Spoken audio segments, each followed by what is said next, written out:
wasize otya Mooni? Kansuubire gwe wasuze bulungi. Naye mwana gwe nze nasuze bubi. Tiri bulungi yadde embeera si nnungi. Kiri bwe kiti. Nanze muno okwebaka ekiro nga ziri ssaawa nga 4 nga zigenda ssaawa 5. We natuuse muno eno. Ne ntuula wano ku kitanda nga nzigaddewo nga njagala kukola ki? Nga njagala kusaba ndyoke neebake. Nabadde nkyatudde ne mpulira ng'omuntu atambula mu nju. Naye nga oti ali kujja ku luggi naye nga simulaba. Ne nsigala nga ntudde nga mmanyi kirabika beeri wansi kuba nze neebaka ku fulo esembayo nga bwe nakugamba. Naye mwana gwe nagenza okulaba bwe nti nga nalabye omuntu nga musajja. Naye omusajja nga wa kala y'eno nga si munene tategeerekeka. Naye nga si mutonotono ate nga si munene naye nga tategeerekeka. Okiraba? Neeraba nga namulabye physically kulaba muntu nga n'oluggi luggale ng'ayimiridde ne ngamba Yesu, ndeekaana Yesu. Naye olwangambye nti Yesu ne ndeekaana nti Yesu nyamba. N'aseka bw'ati ng'ajja gye ndi. Awo we nakomye otegeera. Kyokka baboosi bange babadde tebaliwo nga bagezaawo bagenda ku ssaawa nga 10. Ne boosi wange omusajja ye yagenza oba ssaawa nga 8. Bonna nga tebaliimu n'abaana mu nju. Awo we nakomye otegeera. Nagenza okudda engulu okuddamu otegeera. Nenzira engulu okuddamu otegeera nga ndi ku kitanda naye nga nange nga ndi mu musaayi. Ne ngamba nga sirina maanyi omubiri guli kuntengera nga ndi mu musaayi.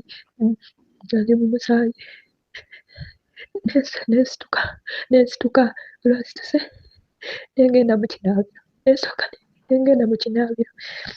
Ntuusa engoye negenda mu kinaabiro. Kuno eno kuliko blanketi nesuuka kuba nabadde nga ntudde naye nga ngyako blanketi nga ngiziza emabega nga ndi kusuuka nga ntudde nga njagala nsabe ndyoke neebake. Kati nensituka nensijja mu yunifoomu kuba nabadde nkyali mu yunifoomu kuba neebaka mu ddeera. Kasookedde nzija eno mbadde nga neebaka mu ddeera era nga neebaka mu nnika yange nga sijjaamu. Nga ne bwe mba nkomyewo muno eno nsooka negenda mu kinaabiro nenaambala bulungi ne neebaka. Kati nensituka negenda mu kinaabiro. Negenda mu kiyigo nenaabako nonyoza n'olugoye babadde mu yunifoomu nesuuka. Obugenda okuddamu otegeera nga ziri ssaawa 8 z'ekiro okuva ku ssaawa kangambye nti zaabadde ziweze oba ssaawa 5 awo ssaawa 4 nga zigenda kuwera ssaawa 5. Namaliriza okugala nenzija muno eno. Naye mwana gwe simanyi olwamaze okunaaba ng'okusunubala bwe nti nendabako omusaayi gwavudde mu mukazi. Empulira eno nga bwe nsunubala bwe nti mpulira ng'ekintu ekyagala okuvaayo. Nenaaba nekwatayo bwe nti nga yabadde n'abaana. Kati nenaaba nevaayo naye ng'omusaayi gusikyajja. Nenzija muno eno nenfukamira nensaba. Sirina data. Siririiko data. Badde bampadeko wifi. Sirina. Natudde muno nenfukamira ntandika okukaabirira Mukama. Okudda engulu omusajja nabadde simulaba. Simanyi gy'alaze. Saamulabye. Nayingidde muno eno. We nayingidde. Nensaba nenkaabirira Mukama. Nenjuza ennika yange endala nezinga nensooka nensosekayo ekyo ekintu kyabadde kifulumye. Nenkizaayo nenyambala paadisi n'empale endala 2 nenteekako. Nsaddemu kwebaka netuula paka ku ssaawa 12.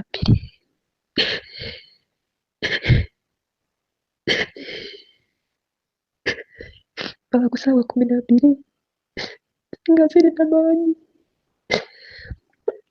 Nenjya nensituka neera nekyusa engoye nekyusa ne paadi. Nekwata akagoye ke nayozaako akapale neera nekola akalala nensosekayo nenyambala paadi. Negenda netandika okola. Toyobuulire muli maanyi. Obukazi buli kunduma. Muno munda muli kunduma. Newulira kabubuzi. Naye enjuba nengikola nezibeera ssaawa 4 5 g'amaze emirimu g'amaze nga ngenda mu kwoza. naye kati nakamaliza fula esookawo ndikola bwetuula bakyebase tebaana bazuukuka naye nsaba ku magezi kola etya yego gwesoose okubuulira teri muntu yena tereeteka ku whatsapp teri muntu yena nsaba ku magezi masa nsaba ku magezi monika nsaba ku magezi sinaba kubuulirako masasi nsaba ku magezi kola etya kyokka nakonya sente zange zakagenda baane bampisa bulungi nga ndya bulungi ekirabika ekiyumba kitaliimu ki kiyumba si kirungi kuba bweba okugira muneeno bakusangamu ebinyengereze baba ziyita mutya mu Luganda ezino ezibeera mutooyi eziri amazeezi enyengereze ezitambula ezibeera mu bintu ebivundu bazisanga muneeno nga zitambula ziringa nkanya ziritambula naye nagenda okuva Uganda kubagambye kasita oziraba ekyo ekiyumba tekibeera nagenda okuva Uganda nga bw'olaba enjengere nga bagamba nti bw'oziraba oleeta omunyu n'omansira bagenda kuleetako omunyu n'emansira ndyoke nsiimuule ndi kutya bosi wange ndi kutya sigenda kumugamba nange okuba nakabidde mukama nekabira Katonda wange n'amaaso mazimbu ndi wano seetegeera nyamba Monika mpa ku magezi kola etya mulimu gwange mbadde gwagala kyekyo Monika olabye kali online yogera nange kuba tamala najukira abeera ku online nyamba mpa ku magezi tandikiremu sirina kyakukola nze bannange genda kubundira buleero okuva bugende era nkomye obunene kukyusa bannange sitore nga bw'ogiwulidde eyo nga entiisa sitore nga yennyamiza naye nga abaana bangi nnyo mpuliddeko ku stories ezeefaananyiriza mu ngeri eno ebintu bino si sitore si bwe bisoose okutuukako naye neebuuza weegendereze nnyo oba ku sitore z'owulidde ne ku nze zempulidde ezindeeteddwako mu bubookisi bwange okuva mu 2021 bwe natandikira okuyamba ku bankuba kyeyo ebintu bino bituukawo nga babboosi bonna bafulumye kintu tekindeetera okulowooza babboosi olwo tebabira balumanyi nga in case of anything tebaagala ggwe obenga oba suspectinga nti beerakikukoze ebintu bino bituukawo nga babboosi bafulumye nga bonna n'abaana nga bagenze ebweru ebintu bino ne bituuka ku bakadaala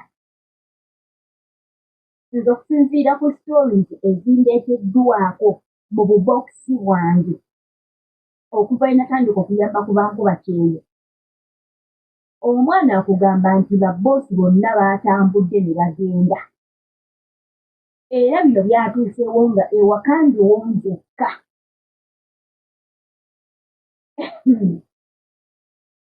lwakuba nti sitoori yo neyawukanamu nti eyagenza okudda engulu ng'ate ali mu kitaba kya musaayi ate nno ye yafunye ne chansi nti yalabye ku muntu n'amwetegereza oba mu maaso nga bw'owulidde sitoori sigenda kugijjamu naye